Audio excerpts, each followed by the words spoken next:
যে এই ভাষা তো অলৌকিক, এটাতে কোনো মানুষের ভাষা নয়।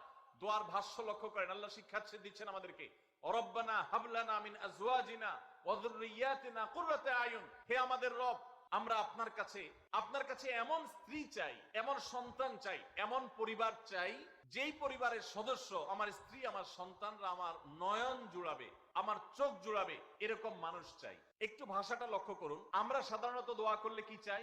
আমরা এক একটা দিক চাই। ধরুন আপনার স্ত্রী মাশাআল্লাহ অনেক সুন্দরী, অপূর্ব সুন্দরী, তিনি আল্লাহ তাআলা তাকে অনেক রূপ লাবণ্য দিয়েছেন, কিন্তু তার যদি চরিত্রটা খারাপ হয়, তাহলে এই স্ত্রীকে আপনার নয়ন জুড়াবে, চোখ জুড়াবে, চক্ষু শীতলকারী হবে?